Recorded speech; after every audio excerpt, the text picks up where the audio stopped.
Welcome back to another episode. Today's topic is rules, and this is a big one. This is a big one. You know why?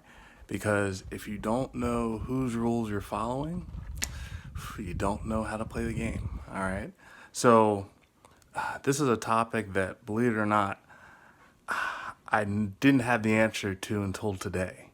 And all the dots started connecting after I took some material from a comedian that I follow, David Chappelle, uh, and Robert Kiyosaki, Unfair Advantage. I've been reading this book, and man, just when you find something, when you get educated on something, it is such a powerful thing, and that's why today's topic on rules is so very important, is so very powerful. So, if you were to look up in Webster's dictionary what rules are, you would find that they are an exercise of authority or control, right? So whoever prescribes the rules, whoever creates the rules, is the person or the entity that is actually in charge. And that's a pretty big deal because what they do is they create this guide for conduct and for action. So anytime you take out a board game, anytime you play a video game, anytime you're playing the game, you're following a set of rules. And so whoever creates those rules essentially has that control and that power, right? So usually we think of rules in society as laws, right? So the government puts down the laws. And so for that very reason, when you consider society, government is what essentially is in control for the laws it actually creates. So what that does is that puts politicians in a very powerful position because they are creating the laws for society. They are creating the laws for the people. And so if you ever see someone within that position, they have a huge responsibility. And it's not something to be taken lightly. And I'm not sure if you're looking at current events with what's going on with the administration and a lot of upheaval within society, but the people are saying one thing and politics are saying another. And that's when you actually start having a lot of change or a lot more actually happen. Because when the people start speaking up, it can create volumes for what they're looking for as opposed to what a smaller group within politicians actually say and what they're putting forward. So the topic today, I'm not going to get into politics, but the topic today is really dealing with training versus education. And this is where I had my epiphany today. And I definitely wanted to make sure that I shared it with you. Right. So we're talking about rules and we're sort of taking a little bit of a detour when we're talking about training and education. Now, the big deal, the big thing is usually in the past, I've looked at training and education as the same thing. And I was wrong. Today, I found out that I was wrong. And this is where I'm getting my education on the topic. I was wrong because in combining the ideas that I've been hearing from David Chappelle and the ideas that I've been hearing and reading within the Unfair Advantage, there's a difference. And no one actually came out and said it, but I'm going to come out and say it because it taught me something. And I want to try to make sure I share that with you. So when you consider training, training is where you are given a set of rules, right? And education is really where you're creating your own set of rules.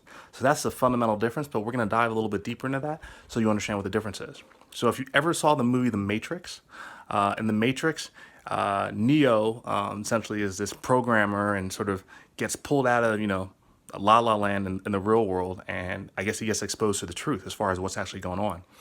And as he's going through various realizations, he's understanding that his entire life he's been programmed to believe certain things. And when he starts having these, revelations or these new ideas unveiled, he's starting to get educated. And it's a very difficult thing for him to go through because all his life, all the programming has taught him something specific. And as soon as he starts learning something different, his mind can, not his mind, but almost his emotions can barely contain sort of the frustration that he has, just for the fact that he's trying to bridge that gap. And that's why you find that people that are older have a much more difficult time in accepting something that's new, unless that's something they've been practicing their entire lives. So that's how powerful education is. Education can stir an emotion or a set of emotions because you just have an understanding that the world operates in a different way than you thought it did. And so with the difference, when you look at training, Training is more this idea of programming. So if you understand about computers and how they work, computers are essentially a fed-up program, and they do everything step by step by step by step, right? So for a long time, there was this idea that, okay, computers can't learn because all you're doing is training them, right? But the education side is where you start doing something new and something different that the training itself never even taught you in the first place. So, so what's the big difference? The big difference is training is when you follow someone else's rules. So a machine can follow the programmer's rules, right? And what that does is that creates an aspect of control and security. So anytime someone talks about control and security, they're talking about training, right? But when you talk about education, education is when you begin following your rules, where you start under having these new ideas and you start laying things out in a way where you're just like, this is how I was trained, but being educated now, this is what I understand. So this is what I'm actually going to follow. And it's your choice of the rule you actually follow. And believe it or not, that's freedom. And that's why education is such an important ideal when it comes to creating freedom, because you're putting new ideas together and creating a new set of rules for them. So when you're playing a game, remember the game is about control and security, right? So anytime you're playing a game, it's like the rules of the game really don't change until you had this aspect of freedom where all of a sudden you can change the rules. So the whole idea of don't hate the player, hate the game, well, the game isn't one that actually changes. But when you actually change your rules, that's when you create freedom. And that's where you change the game. So the whole idea of creating freedom is changing the game. Now, how do you actually define the rules? Well, think about what rules you actually follow when it comes to health, when it comes to wealth, when it comes to love, when it comes to happiness, when it comes to fulfillment. Whose rules are you actually following? Are you following the rules of a magazine article that told you how to get healthy or a new diet to follow? Are you looking at wealth as a way to achieve the American dream by going to school and getting a good job and, retiring? Are you looking at love based on what social media says, who you should love? And as far as happiness or fulfillment, is someone else telling you how to be happy and you're following, their guidelines, such as a commercial at McDonald's saying, hey, sink your teeth into a chicken McNugget and all of a sudden, you'll get a burst of happiness, right? So where are you getting your rules from, right? And when you're using the rules that you know or that you follow, are they rules that you've been trained to follow, or are they rules you've been educated and you're making your own decisions on? And then the other question outside of that is, who are you actually learning from? Are you learning from the television, right? Are you learning from games, board games, video games, online games? Are you learning from social media? Are you learning from your family? Are you learning from your school? Are you learning from your government? Are you learning from mentors? Are you learning from books? Those are all sources of information. And they may actually train you and they may educate you, but it's important you actually know the difference. And that's what I'm going to get into in a moment. But the message in regards to David Chappelle and how kind of everything came together with that was his message on the game. And again, he has, some very strong beliefs and everything in regards to how he actually delivers that. But the real question that he actually puts out there is, whose rules are you following? And that's the $50 million question. And if you don't know David Chappelle on that $50 million question, it was when he turned down an offer for $50 million from Comedy Central to continue with a show that had huge success. And he said no. And most people just presented with that simple question would say, that's absurd. Why would you ever say no? Right? But the real question is, for the people who say no, why do they say that? And the people who say yes, why do they say that? And hearing all of Dave's information and everything going on with that, I totally would have to agree with him within the no aspect. But if you look at how society trains us, society would train us as like, hey, you have $50 million on the table. What are you going to say? And most people want wealth so bad that they already said yes even before the money was laid out. And that's part of the problem. That's the challenge of being trained versus educated. Who's actually training you? Where are you getting that training from? And how are you actually making decisions? So the thing I like about David's presentation of that is that he told you what he did. He didn't tell you what was right. He didn't tell you what was wrong. He just told you what was going through his mind. So he puts that whole question out there to see what your response will be. And everyone had a much different response before they heard the reasons of why he did what he did, but they had a respect for it after he did. So I like his messaging because when he puts information out there, he's not making the decision for you. He's telling you his experiences and he's letting you make the decision for yourself as far as, what would you do in, my shoes and this and that. So big question for today. Are you receiving training or an education? And the secret is you actually need both, but you also need to be able to tell the difference, because if you can't, you're going to end up where you didn't expect to be. And that can be a huge challenge, especially if it takes you in the opposite direction of where your goals actually are. So really important. I want to make sure you know and understand this and get this down, because I don't think you're going to be hearing this anywhere else. If they are training you, so if you have society or an individual or someone training you, you will be given a system to follow. And repeat myself. If you are being trained, you are going to be given a system to follow. These are a set of rules that someone else has created that they're extending onto you. Now, this training could be free, it could be paid for, it could be a number of different things. But when you're receiving training, you're given a system. All right. Now, if the system is good, you will get the results that were advertised or the results that were promised, right?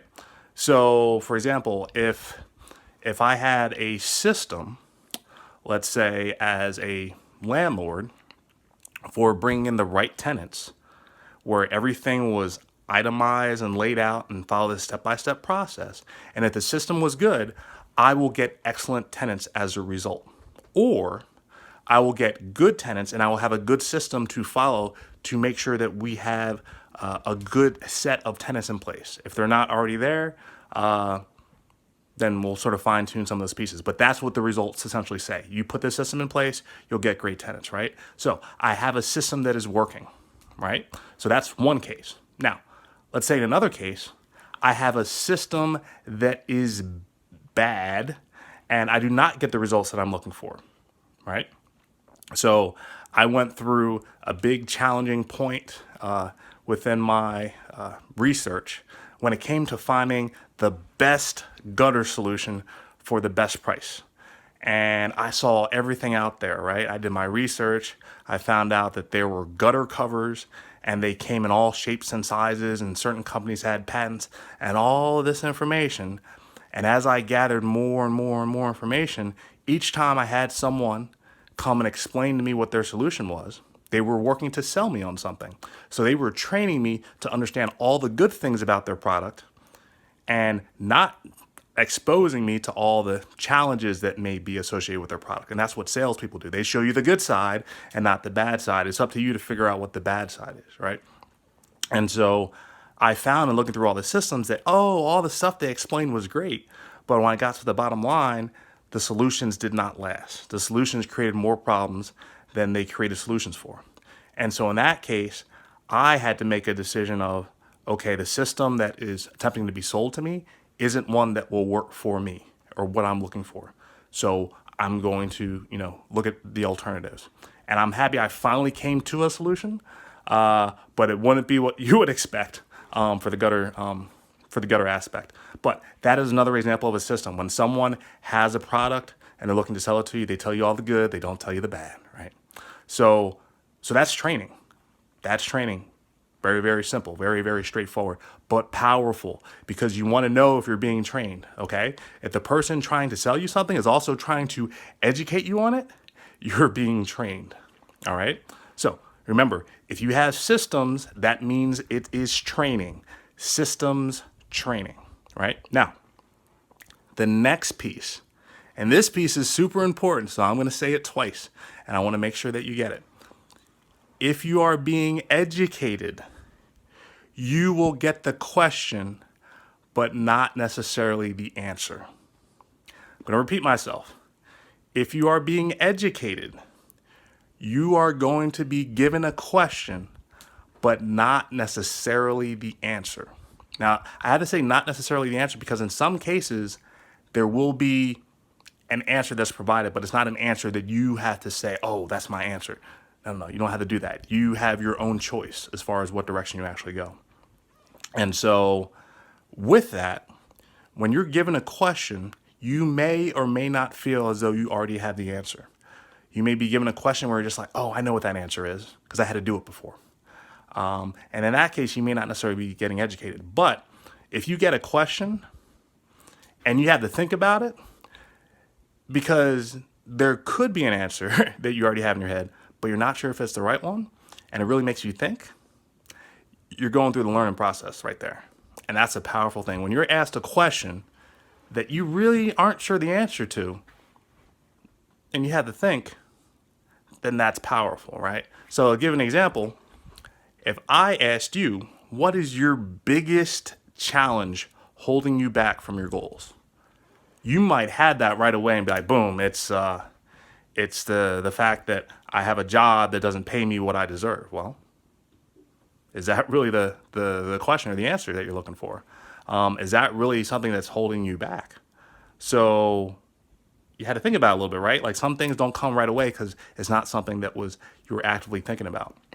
But when you are actively thinking about it, then you might have the answer right away. But that's a big piece about education. You're given a question, you don't necessarily have the answer. Sometimes you think you may, but you still have to do some digging. And odds are the more digging that you do, you're going to find a better answer, a better solution. The next piece of that is if you don't have the answer, you have to struggle to find it a little bit, right? You have to do some work. And some of the information and some hints may be given to you along the way, but you have to go through that process to find out what the answer might actually be. And anytime you actually have to do that, you're getting educated. Now, I love Dave Chappelle for the fact that when he gives a joke or a message, he kind of puts that same idea out there. But if you ever remember Star Wars and Yoda, he would always answer in these very interesting and strange ways where he wouldn't actually give you an answer, but he would almost give you a question, for whatever question that you asked him. So that's why that's so big. That's why that's so important. But that's a big topic today. Whose rules are you following? And do you know the difference between being trained and being educated? So if you're given systems for what you do, you're being trained. All right. And remember, training is an aspect of control. And when you're receiving training, that means you're receiving kind of, control from someone else. But when you're being educated, that means that you're actually receiving questions. You're not giving a system. You're not giving the answer. You're just given the question, and you need to come up with the answer. And when you do, it's a powerful, powerful, powerful thing. So there you go. I hope, I was able to give you some information today that really makes you think in regards to, are you receiving training or are you receiving education? And the big thing about education is that is what's going to allow you to create freedom for yourself. So if you need some more information about the topic, have a whole series about what the future of education will be. And rules is a really big one in there because sometimes I don't think folks consider that big enough. And as a little extra, my daughter had a message that she wanted to share about the importance of rules. So I hope you enjoy that. Wait, what's that? What did you ask me? I'm not sure if I heard that right. Okay, I will say a little. Do you know the 10 rules of not touching dog poop? No, what are they? First number rule is do not pick up dog poop. Okay. 2 number rule, do not eat the dog poop. Okay.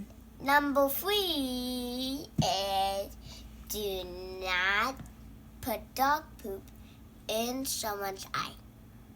Okay. Number 4, fourth or 5th. Okay. Number 4 is do not bring it on dog poop to someone's house. Oh, okay. Number 5 is do not put dog poop on someone's bed. Okay. Number 6 is do not put dog poop in your shirt. Okay. Number 7 is do not put dog poop in someone's tail. And someone's what? In someone's tail. Okay.